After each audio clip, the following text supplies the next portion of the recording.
فرماتے ہیں تو ایک دفعہ پڑھ لا حول ولا قوت الا باللہ العلی العظیم، ایک دفعہ پڑھ. آپ فرماتے ہیں کہ اللہ تیری 99 پریشانیاں بیماریاں دور کرے گا اور ان میں جو سب سے مجھے سمجھ آ گئی کہ جب انسان پورا ٹوٹ جاتا ہے اور جب کوئی چاروں جانب اس کا مددگار نہیں ہوتا تو رب تو ہوتا ہے نا، اللہ تو اس کا مددگار ہوتا ہے نا، وہ تو پھر اپنے اس بندے کی مدد کرتا ہے نا. جانے کس عمر میں جائے گی یہ عادت میری، روٹھنا اس سے تو اوروں سے الجھتے پھرنا.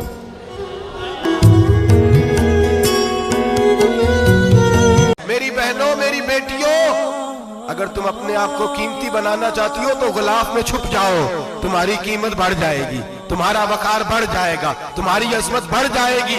میرے حبیب نے فرمایا جتنی گھر کے اندر رہو گی، نہ جنت کی تڑپ نہ دوزخ کا خوف، میں تو تیری ملاقات کے شوق میں روتا ہوں. کبھی ملنا.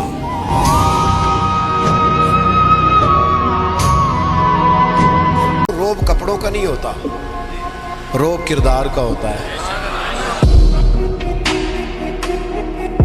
حضور نے فرمایا پیار سچا کرے، اللہ قیامت کے دن جس سے محبت کرے گا نا اس کے ساتھ ہی دونوں کو اکٹھا فرما دے گا.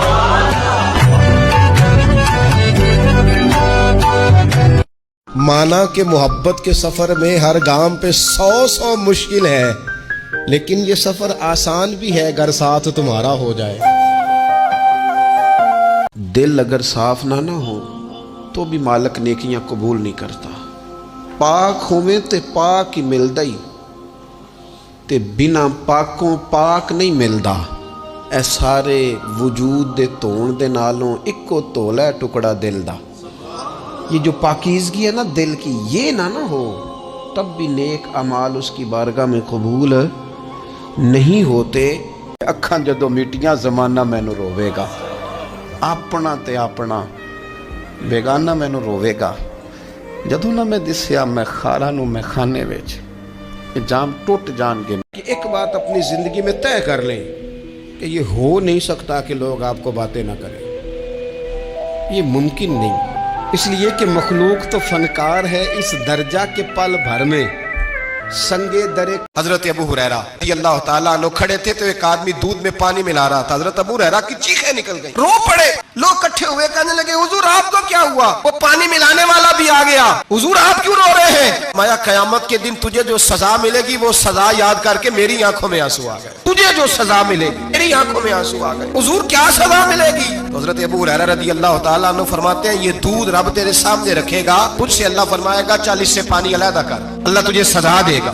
حضرت ابو ہریرہ فرمانے لگے رب کریم قیامت کے دن تجھ سے فرمائے گا چل علیحدہ کر، تجھ سے پانی بتا کر لے گا. کہنے لگا حضور ڈالا تو جا سکتا ہے، نکالا نہیں جا سکتا. ماننے لگے پھر تیرا دوزخ سے نکلنا بھی مشکل ہے، تو دے بچوں کو کما کے کھلا اوج کر.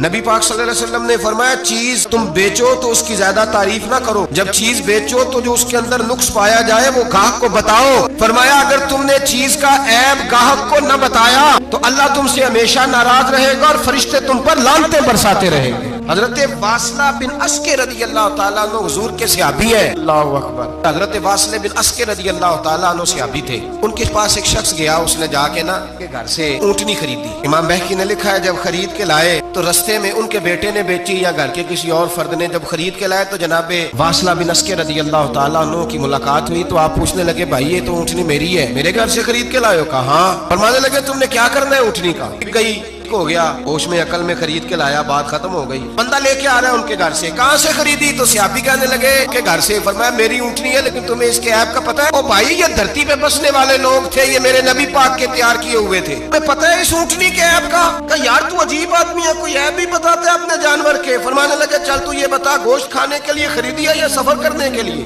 کہا میں نے تو اس پہ بیٹھ کے حج کرنے جانا ہے. فرمانے لگے چل بھی میرے ساتھ واپس آپ پیسے لے لے، گوشت کھانے کے لیے اچھی ہے، دودھ دینے کے لیے اچھی ہے، پر یہ سفر کے لیے اچھی نہیں، کام نہیں آئے گا. اب وہ صحابی ساتھ ساتھ چل رہے ہیں اور کہنے لگے یار میں نے خرید لی تھی، پیسے دے دیے تھے، مرضی سے سودا کیا تھا، میں نے پوچھا بھی نہیں تھا سفر کی کیسی ہے، تو نے یہ کیوں کیا؟ حضرت واصلہ رونے لگے. فرمانے لگے کیا کروں میں رسول اللہ کا غلام ہوں، کیا کروں نبی پاک کا غلام. رونے لگے میرے مصطفیٰ کریم السلام نے فرمایا فرشتے لعنت کریں گے اگر تو ایسی چیز بیچ ڈالے گا. کیا کروں؟ نوکر اس گھر کا ہوں جس گھر کی نوکری مجھے دھوکے کی اجازت ہے، اس گھر کا نوکر.